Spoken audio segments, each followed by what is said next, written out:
उपासना झाल्यावर हे एक काम करा, चमत्कार दिसेल. जय जय रघुवीर समर्थ. तुमचं पुन्हा एकदा स्वागत आहे एका नवीन व्हिडिओमध्ये, एका नवीन निरूपणामध्ये. तुम्ही सर्वजण मन लावून व्हिडिओ पाहत आहात. यावरून मी हे नक्की सांगू शकतो की तुम्ही फक्त व्हिडिओ पाहत नाहीत, तर ते आचरणातही आणत असाल. तुमच्यापैकी बरेच जण नित्यनेमाने उपासना करत असतील, पण तुम्ही करता ती उपासना पद्धत योग्य आहे का? कारण जसं आपलं पहिलं शिक्षण पूर्ण झालं की आपल्याला पुढच्या वर्गात जावं लागतं, पुढचं शिक्षण घ्यायला. तसंच भक्तिमार्गातही आहे. भक्तीमध्येही एक एक स्तर आहेत, एक एक शिडी आहे किंवा एक एक पायरी आहे असं तुम्ही म्हणू शकता. त्या काय आहेत ते आपण जाणून घेऊया. पण अगोदर एक विनंती, आम्हाला सपोर्ट करण्यासाठी या व्हिडिओला लाईक करून चॅनलला सबस्क्राईब अवश्य करा. धन्यवाद. बरेच जण उपासना म्हणजे फक्त मार घेऊन जप करायचा असं समजतात. तर हे सत्य आहे, पण पूर्ण सत्य नाही. तुम्ही आसन लावून बसता, डोळे मिटता किंवा उघडे ठेवता आणि तुम्हाला हवं ते नाव किंवा मंत्र त्या माळेच्या मण्यांवर जपत राहता. ही झाली पहिली पायरी. पण पुढची पद्धत काय आहे? कारण हीच पद्धत वर्षानुवर्ष चालणार नाही. जसं शाळेत एकाच वर्गात वर्षानुवर्ष राहिलं तर पुढचं ज्ञान मिळत नाही, तसंच भक्तिमार्गावरही आहे. एकाच पायरीवर राहून तुमची उन्नती होणार नाही. त्यामुळे उपासना पद्धत दिवसेंदिवस सुधारली पाहिजे. जसं की जो मंत्र किंवा जे नाव तुम्ही जपत आहात, ते नाव तुम्ही डोळे बंद केल्यावर तुम्हाला दिसलं पाहिजे. जेवताना, घास चावताना होणाऱ्या आवाजात तुम्हाला तो मंत्र ऐकू आला पाहिजे. चालताना पायातील आवाज देखील नामस्मरणासारखा झाला पाहिजे. हे करणं सोपं आहे. यासाठी तुम्हाला थोडा सराव करावा लागेल. नामस्मरण कसं करावं? एक नाव निवडा किंवा एक मंत्र. मग तो सकाळी उठल्यावर सर्वात आधी मनात जपा. नंतर अंघोळ करताना, नंतर जेवताना, रात्री झोपण्यापूर्वी. जसं डॉक्टरांनी दिलेलं औषध आपण वेळेनुसार काळजीपूर्वक घेतो, तसंच नामस्मरण हे औषध समजून त्याची सवय लावा.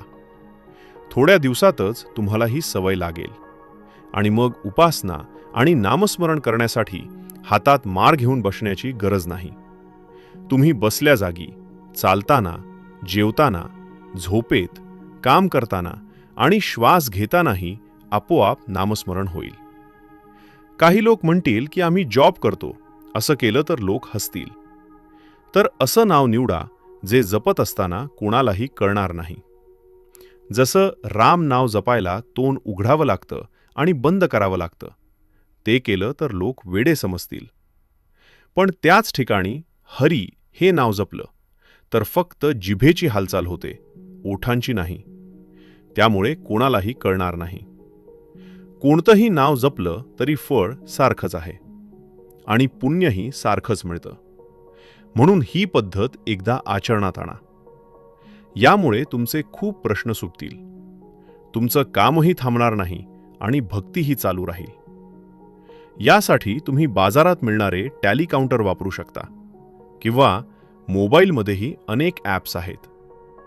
तुम्ही जर नामजप काउंटर सर्च केलं तर तुम्हाला अनेक ॲप्स मिळतील, जे तुम्हाला चालता फिरता नामस्मरण करायला मदत करतील. उपासनेचं अथवा नामस्मरण यांचं फळ नक्की मिळेल. कदाचित आता मिळत नसेल, कारण जर आत्ताच सर्व सुख मिळालं तर पुढे लगेच दुःख येईल. पण एकदा सुखाला सुरुवात झाली की मध्ये दुःख येऊ नये म्हणून देव सगळी दुःख एकत्र देतो. आणि सगळं सुख एकदम का देत नाही? कारण जर आत्ताच सर्व सुख दिलं तर तुमचं पुण्य संपून जाईल. आणि एकदा सुख सुरू झालं की बरेच लोक भक्ती थांबवतात. पण दुःख थोडं थोडं करून देव आपली वाईट कर्म संपवत असतो, जेणेकरून पुन्हा जन्म नको, पुन्हा दुःख नको. एखादा व्यक्ती सुख मागत असेल, पण त्याची वेळ अजून आलेली नसेल, म्हणजे त्याची पापं अजून कमी झालेली नसतील. तुम्ही खूप आजारी असाल, काहीही खाल्लं तरी उलट्या होत असतील, आणि अशा वेळी कोणी तुमच्यासमोर गुलाबजाम, जलेबी, आवडीचे पदार्थ ठेवले तरी तुम्हाला त्याचं सुख वाटणार नाही, कारण दुःख मोठं आहे. पण जर तुम्ही उन्हात चालत असाल, भूक आणि तहान लागली असेल आणि कुणीतरी तुम्हाला सावलीत बसवून थंड पाणी आणि अन्न दिलं, तर ते सुख तुम्हाला खूप मोठं वाटेल. कारण त्या क्षणी तो माणूस देवासारखा वागतो. तुमचा देवावरचा विश्वास वाढतो. हेच खरं आहे. सुखात देवाचे आभार मानायचे आणि दुःखात भांडायचं नाही. तर उपासना करण्याचा हा खूप सोपा मार्ग आहे. काही दिवस सतत नामस्मरण करत राहा. नंतर मनामध्ये ते आपोआप सुरू होईल. कधीकधी तुम्ही काही चुकीचं करत असाल, तेव्हाही मनात नामस्मरण सुरू होईल. काही लोकांना याचा त्रास होतो, पण ते विसरतात की ही अवस्था मिळवण्यासाठी ऋषी मुनी हजारो वर्ष तप करतात, तरी त्यांना ही अवस्था मिळत नाही. तुमच्यापैकी कोणाला असा अनुभव आहे का? असेल तर कॉमेंटमध्ये नक्की सांगा. जसं की व्हिडिओच्या थंबनेलमध्ये लिहिलं आहे, उपासना करणं थांबवा. म्हणजे तुम्ही उपासना थांबवून काहीच करू नका असा याचा अर्थ नाहीये. तर ज्या लोकांना सारखीच उपासना करून 2 वर्ष किंवा त्यापेक्षा जास्त वेळ झाला आहे, अशा लोकांनी आता पुढची पायरी चढावी, ज्यामुळे ते लवकर देवाच्या जवळ जातील आणि भक्ती करून येणारे जे दिव्य अनुभव, चमत्कार आहेत, ते त्यांना अनुभवायला मिळतील. तुमचं कोणतंही काम न थांबवता काम करत असतानाच ही उपासना होऊ शकते. अगदी सोपी पद्धत आहे, पण प्रत्येकाला ही साधेलच असं नाही. तुम्ही प्रयत्न करा. जर तुम्हाला ही पद्धत साधता आली तर ठीक आहे. अन्यथा तुम्ही मग आधी जशी उपासना करत होतात तशीच करा.